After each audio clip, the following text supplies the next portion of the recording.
He's the president and founder of View from the Top and the Sharpens Iron Mastermind, and also the creator of the Mastermind Playbook. Aaron, so happy to have you back on the show, mate. Hey, Barry. Thanks a lot, buddy. I appreciate you having me on the Freedom Series. It's always a pleasure to be with you. You're fun to hang out with, and let's see if we can add a little bit of value to your listeners. Absolutely. So look, welcome to all of you who are joining us morning, afternoon, evening, wherever you are in the world right now. I would love this to be as interactive as possible. So throughout this next half an hour, 45 minutes, please post all your questions, your comments in the chat wherever you are. Rafi from my team will feed them all through to us here, and we'll get them answered for you as well. And also just hit the like button. Let us know that you're there watching this episode as well. So mate, we were speaking just briefly before. You've been in business for 42 years. That's a couple of circles around the globe. I'm sure you've experienced a lot of ups and downs and ins and outs. Mate, I'm curious to understand, like, you know, this has all been about the launch of my book, The Path to Freedom.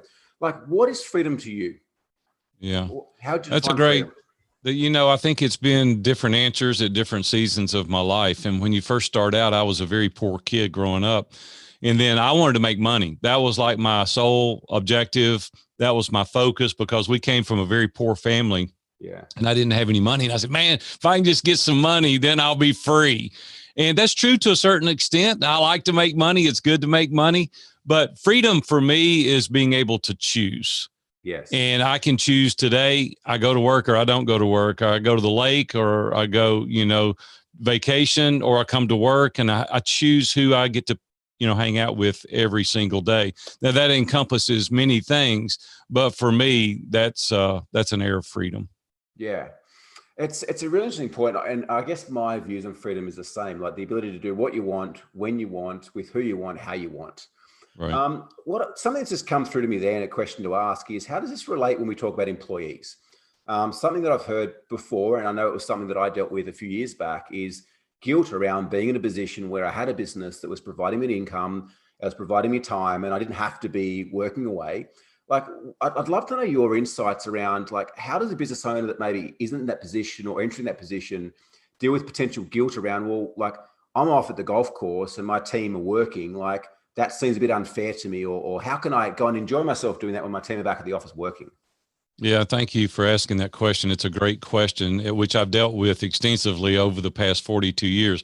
Since I was 18 years old, I've never worked for anybody. I've worked for myself now in 14 different businesses. So obviously I've had to deal with that.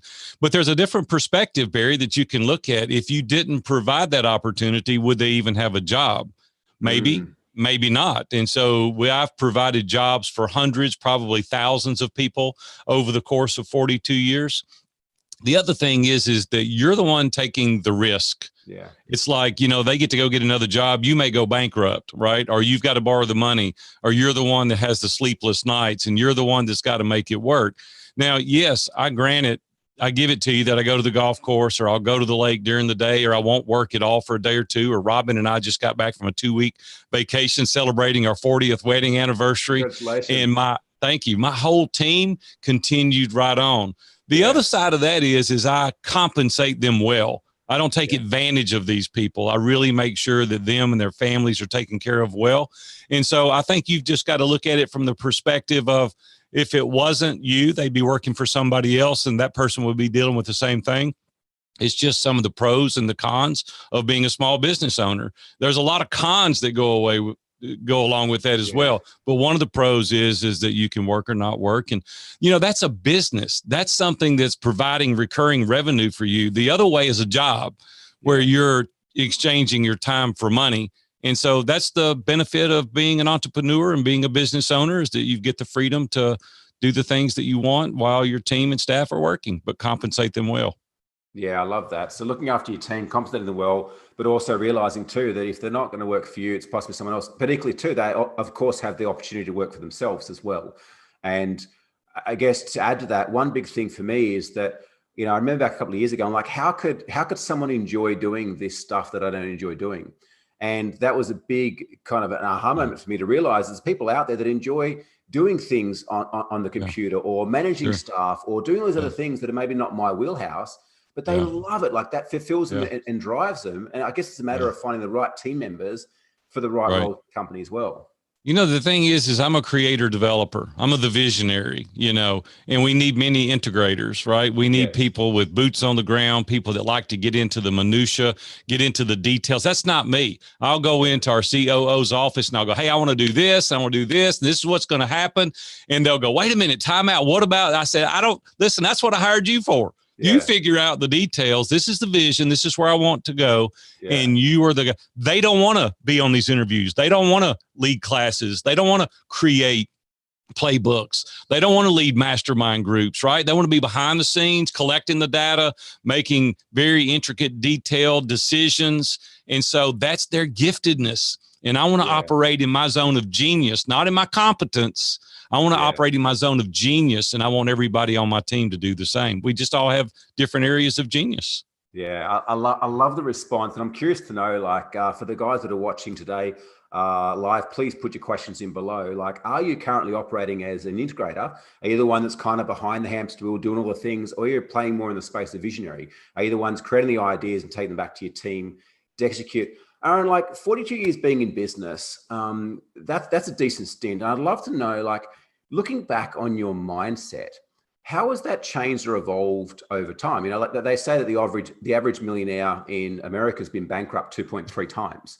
Right. I know from my own experience, I went bankrupt 9 years ago, and I was able to rebuild a lot faster than the first time around because I kind of been there and done that. There was some skill sets that I had, but I think more importantly, it was more my mindset that was different. How have you noticed, what have been some of the key changes that you've noticed in yourself around your mindset, the way that you make decisions, the way that you handle problems and so forth over the time?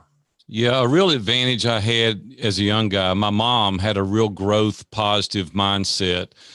She had a little saying, Barry, that I thought was silly at the time, but I've adopted it as my life mantra. And it goes like this: can't, couldn't do it, but could, did it all. And I hated that when she would say that. She wouldn't allow us to say the word can't. She would give us a chore and we couldn't say, I can't do it. She'd say, you're going to try. You might not be able to do it, but you're going to try. Well, you know what that did? It helped me push through upper limit challenges. It allowed me to build self-esteem and self-worth because she wouldn't allow me to say can't. So early on, I think, and you parents today that have children, really instill in them that they've got to try. You can do it. Encourage them, affirm them, to give them that same self-awareness.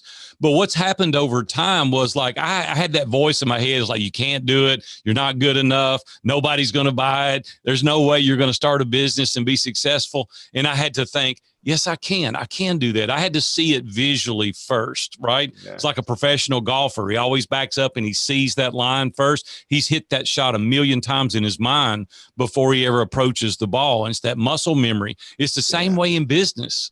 That's what we've got to do today. Now, that's progressed over time. It's taken time to develop that. Carol Dweck wrote a great book called Mindset, where she talks about having that growth mindset, not a fixed mindset. Yeah. And so over time, that is morphed into other things like purpose. And my mindset now, the reason I want to do things is for the purpose. It's for the greater good, right? It was the money at first. Money's still important. I hate it when people with money go, money's not important.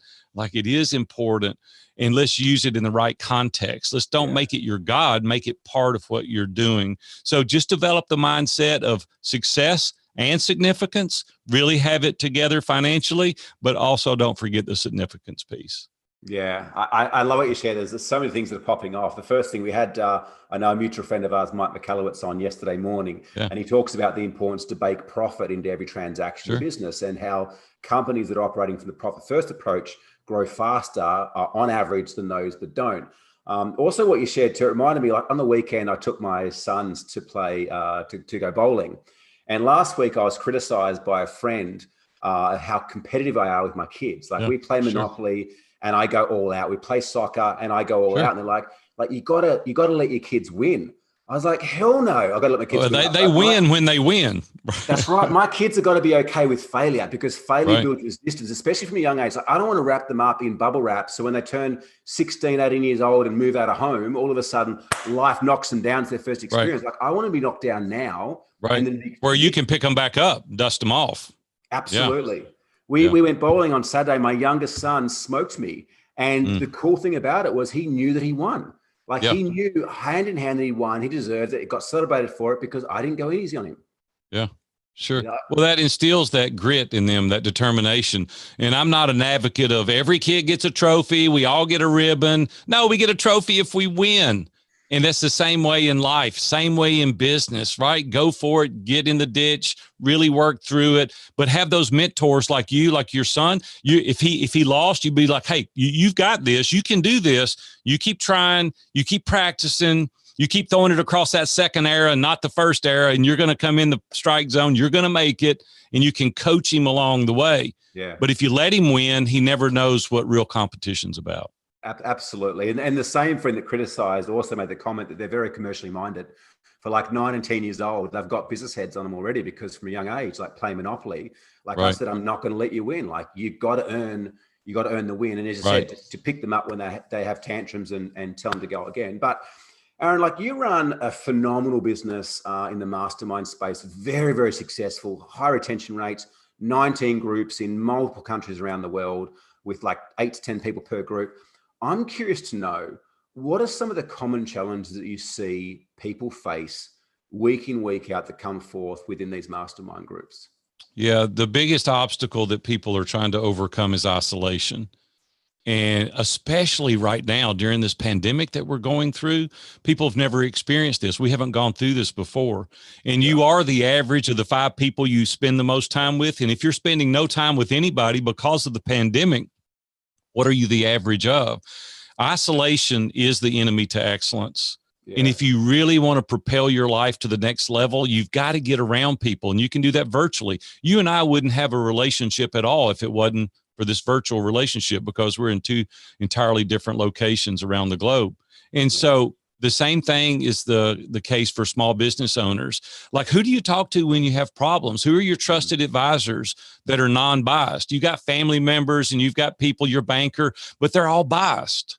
But when you surround yourself with people that don't have anything to gain or lose as a result of telling you the truth, they're going to point out your superpowers. They're going to talk about your Achilles heel.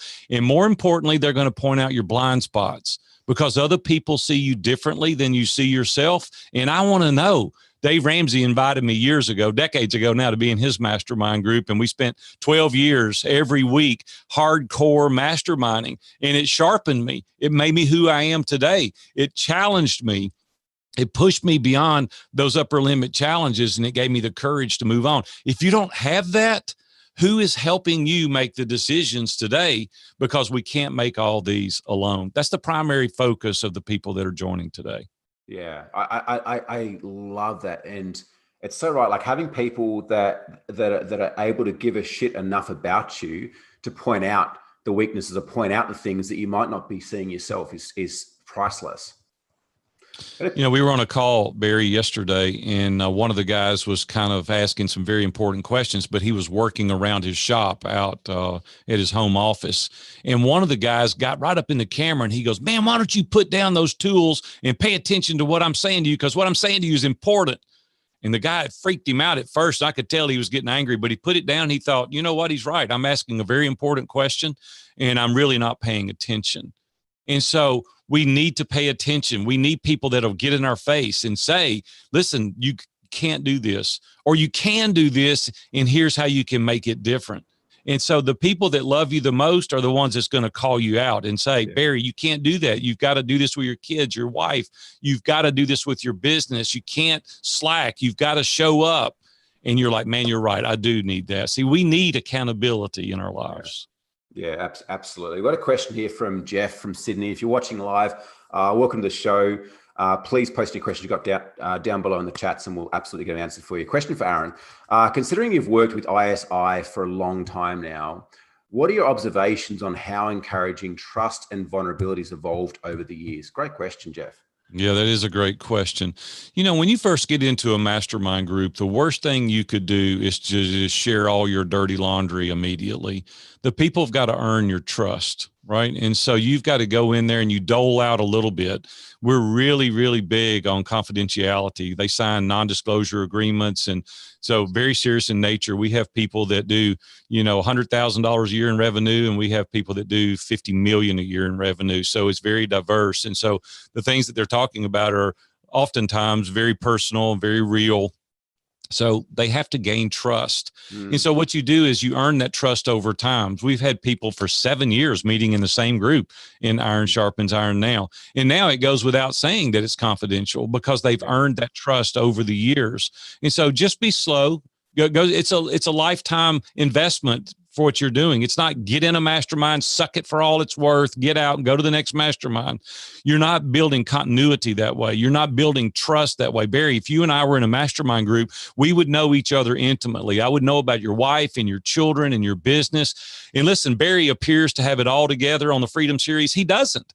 I don't in Iron Sharpens Iron. There's things behind the scenes that privately that we struggle with. It may be employment. It may be cash flow. There's no telling what it is. But I promise you, Barry, you're suffering with something right now that you're dealing with. I am too.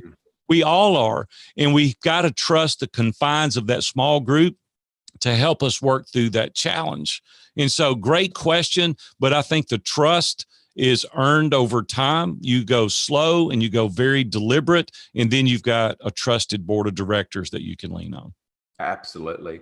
And do you think too, like, I guess a follow-up question from Jeff's, do you think that vulnerability has evolved over the years? And what I mean by that, like, I've been in business for 18 odd years now, Aaron, and like, I know back when I first started, it was like everyone was your competition, even in non-competing industries.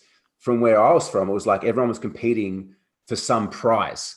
Whereas now I see there's a lot more collaboration and contribution within businesses. Like, I think as a human species, we've evolved. And I think the vulnerability, it's thrown around now a lot more than what it was. But I also think that people are embracing a lot more because they're finding strength and power and authenticity in it, as opposed to maybe 15, 20 years ago, when people were kind of a little bit less awake, I guess, from now. Yeah. What's your thoughts on that? Yeah, let me talk on that a little bit, because when I first started in business, I didn't want anybody to know anything about what I was doing, the secret sauce, my challenges.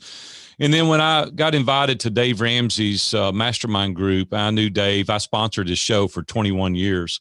We were good friends, and this has been decades ago now, but I knew Dave was a hard charger. I knew that he would get in your face kind of guy. And I'm like, I didn't want to do that, because he said, we're going to be authentic. We're going to be vulnerable. We're going to be transparent. And I'm like, I didn't want to do that, because I didn't want people to know that I was struggling with my relationship with Robin. And I didn't want people to know that I didn't know all the answers about my children. And when I got in months and months later, I saw all these other people like Dan Miller and Ken Abraham and Ken Davis and Dave Ramsey sharing. And I'm like, dang, they've got problems too. I mean, these guys are unbelievable businessmen, but they've got problems too. And they were going, I don't know what to do. And then we would share ideas and they would do it and it would work. And I would be like, man, the value of the mastermind is the perspective. It's the vulnerability. It's saying, I don't know the answer. Please help me. And it is very easy today for me to say that, simply because I want to get better. I don't want to hide behind a facade and appear to be something that I'm not. I'd rather say, hey, here's the truth. Here's the deal, the lock, stock, and the barrel. This is who I am. I'm very strong in these areas, but over here I'm weak and I need your assistance and help. And I do think it's evolved over time, but I think today it is the foundational building blocks to our success. Yeah, I couldn't agree more. And I had a fantastic live stream this morning with Michelle Tillis-Lederman. We spoke a lot around vulnerability as well. And it's a very interesting point you raise, Aaron. Like, I've noticed before, time and time again, when we run an event, all we need is to get one person to open up, and one person to open up and shares vulnerability. And it's contagious, more contagious than COVID-19, right? The whole room explodes because it normalizes the fact that everyone has stuff going on. And I'll never forget, like, I went to my first NLP training and they started talking about the voices inside our head. And I was like, oh, damn. I was like, my whole life, I thought that I was crazy. And I didn't ever tell anyone about these voices in my head because I thought I'd be locked up in an asylum. Right. And then turns out the whole world has the voices inside their head, but I'd made it about me, which comes back to your original point around the importance of connection and community and surrounding yourself with like-minded people as well. Right. Why would you not want to do that? Just think about it for a second, because most people think when they're vulnerable, it alienates people from you. What it does is it endears the relationship. What it does is says to you, hey, I'm just like you. I got these voices. I've got these ideas. Oh, man, let me tell you about mine. And then you're able to work through it. You shed light in the darkness, and you're able to bring the the problem to the surface and you can work on it. But when you suppress it and you don't deal with it, then you're going to deal with it your entire life. It's so freeing to be vulnerable in the right context. Yeah. And to your last point too, around people, you've got a trusting relationship as well, because I've also had times where I've thought I could trust people, been vulnerable, and it's been thrown back in me, and that has a negative effect. It shuts people down and prevents. There's a risk. There's always a risk to it, but the gains are far greater than the risk. Absolutely. Absolutely. I got a question here from Colin. If you guys are watching tonight, please post any questions you've got below and we'll get them answered for you. Colin says, what's Aaron's epiphany moment that he can't be working forever and he needs to live a work-life balance? Like, was there an epiphany where you decided that you needed to do something different than what you're doing? Yeah, I don't believe in work-life balance at all. I think you need to be very out of balance. And the reason you need to be very out of balance is that you need to prioritize your priorities, and you need to specifically be focused on about 3 or 4 different areas of your life. Everything else is the shiny object. So I live my life very intentionally, very proactively.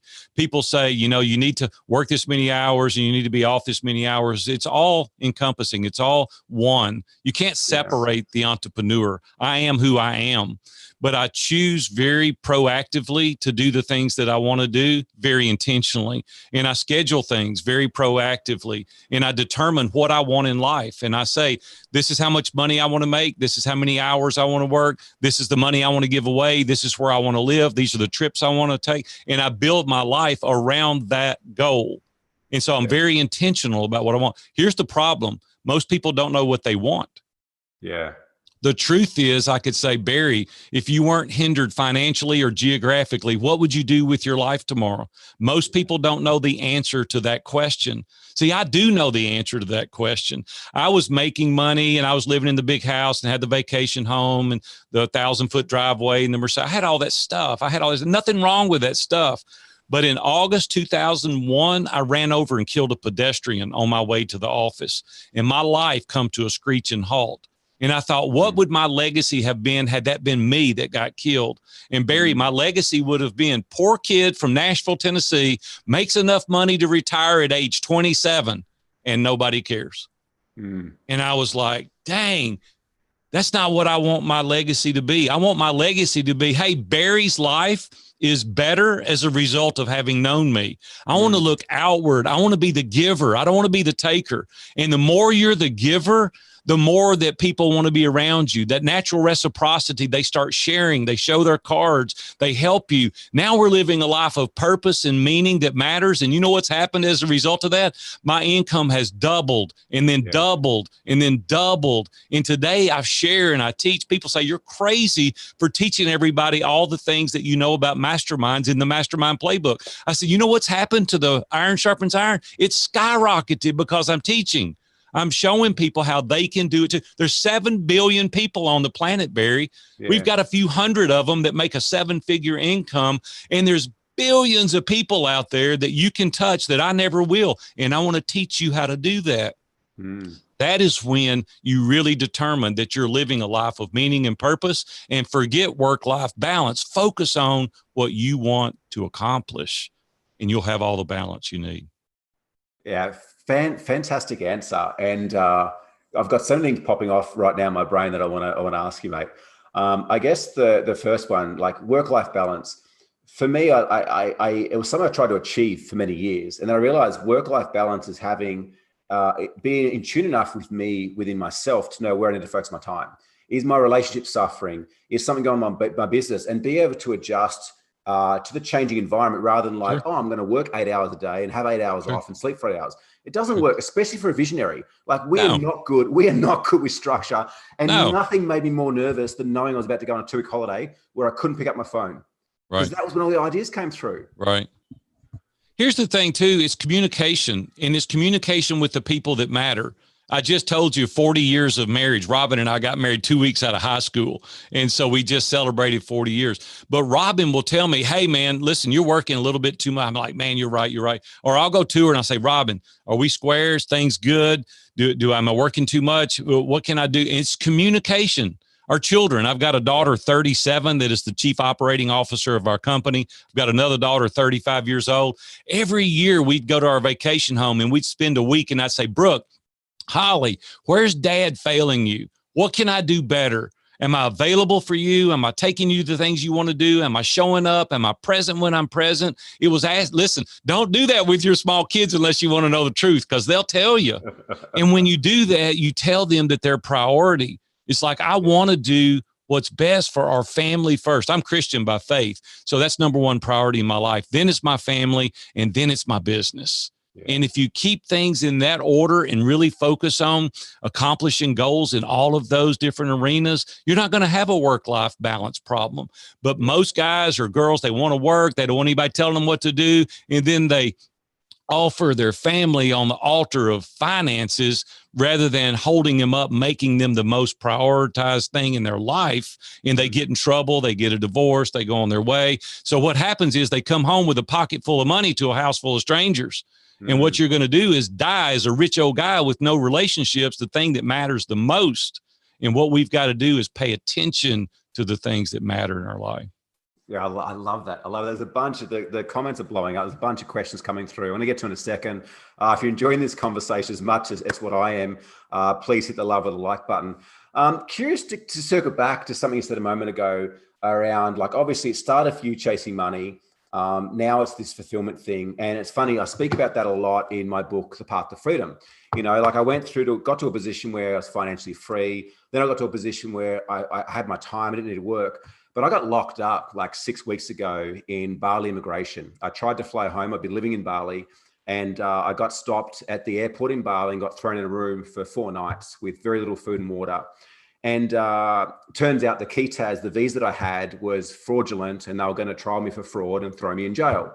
Long story short, I got out, and I write about it a lot in the opening of the book. But the whole time through, I was asking, like, what am I to learn from this? Like, what is this showing me? And what I realized through that, Aaron, was the liberation, the freedom that I had within myself, which was far beyond money and far beyond time, through the legacy that I'm leaving, what I'm doing. Do you think, though, like, looking back, I'm like, I don't think for me, I could have achieved it any other way. Like, I had to go through the journey I went through, and it sounds like we had a similar journey to get here. Do you think that you can find that freedom, that fulfillment, that vision, and that connection to something far bigger without first attaining financial security and time?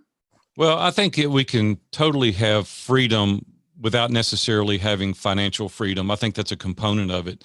Mike Michalowicz and I, you mentioned earlier, had this discussion. Mike's a friend of mine, and we were talking about this. He actually interviewed me for his most recent book, and we were talking about major events in our lives that really wake us up. And it was a number of things for me, but the primary one was when I ran over and killed that pedestrian on my way to the office. It was like, oh my gosh, is this really happening to me?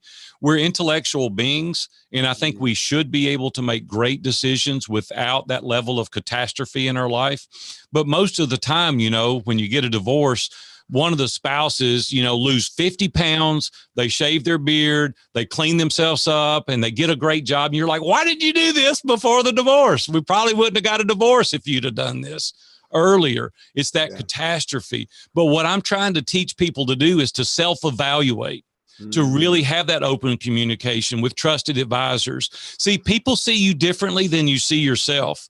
And I'll write letters to people and I'll say, how do you view me in these categories? And I'll list the categories.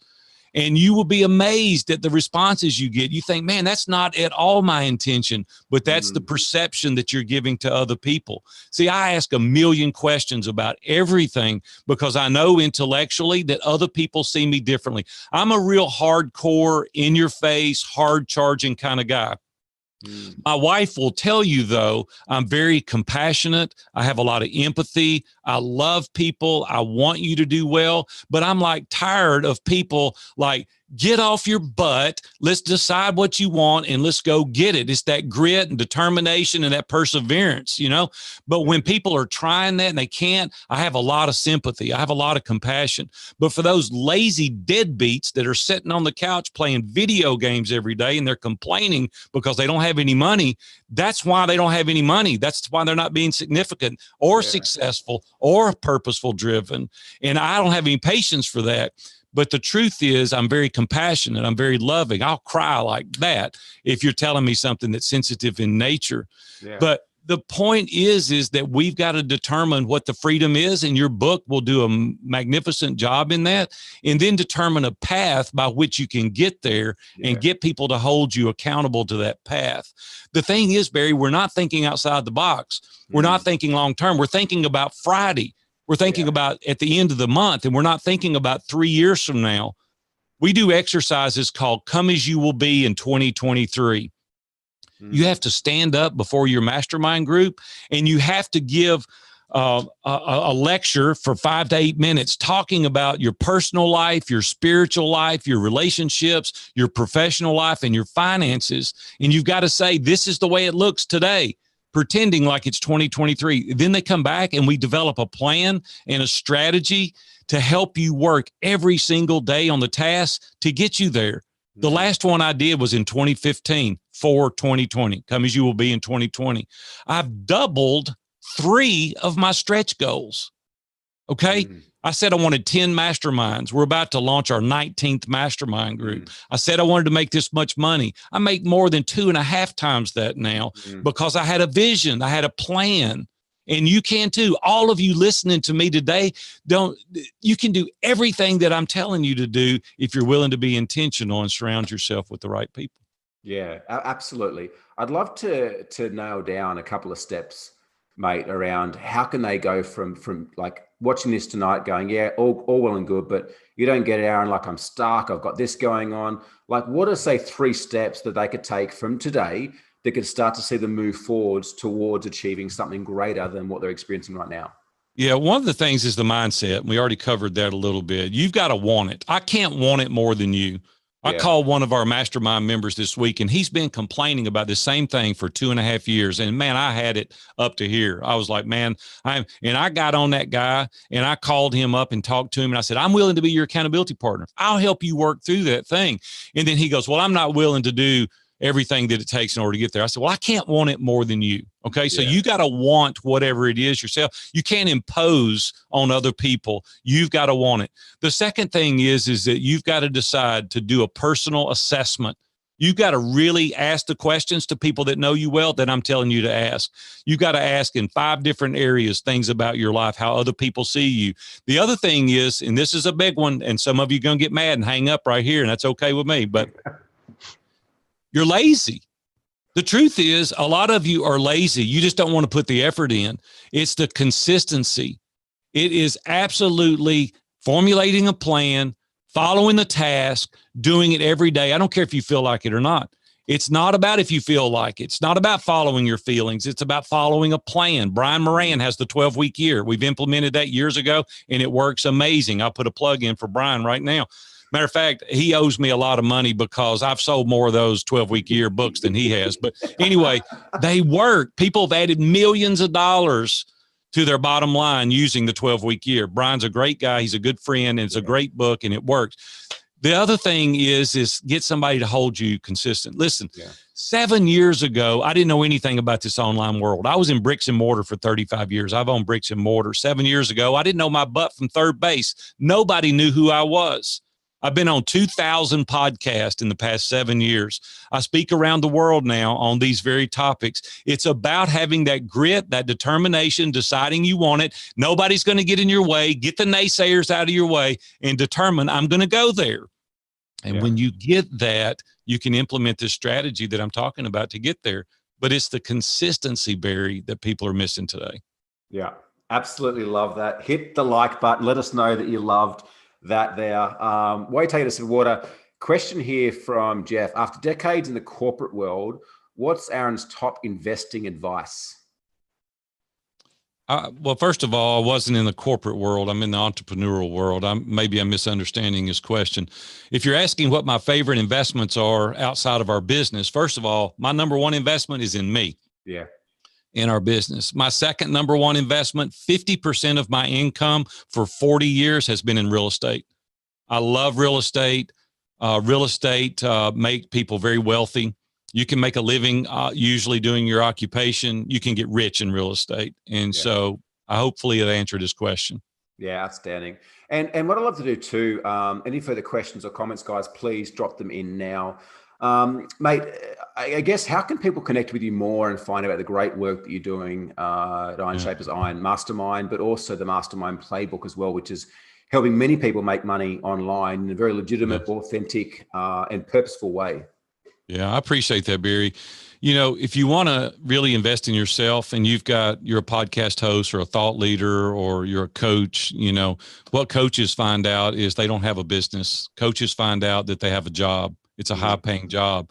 And when you leave one day and turn the light off, it's over. You don't have anything for sale. Well, we've created a very sustainable business in these mastermind groups where we do revenue share with facilitators that lead the group. I don't even have to go to the group. I presented a framework by which that we run these groups. They're very, very successful, and it provides a very good income. So if you're interested in doing something like this, and because of the pandemic, you can't get out, I can teach you how to create a very sustainable mastermind business that's very profitable, that can radically transform lives. And that is a great way to go when you can make money and transform lives. So you can find that at themastermindplaybook.com. Or if you're interested in my mastermind group, I do coaching individually, very little of the coaching one-on-one anymore because our mastermind groups are really taking off. People are loving that. They're getting great value. You can find me at viewfromthetop.com. And I'm pretty easy to find, Barry. I put my phone number in there. My email is in there. I want to talk to you. I want to help you. And if you want to really make a great income with the framework that we developed, reach out to us. I'd like to share with you.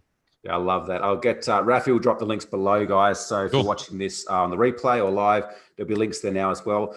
Question I like to ask all the different viewers as well is, mate, if you were to have a conversation with a 10-year-old version of you, right, knowing what you know now, having been through everything you've been through, what advice would you give him?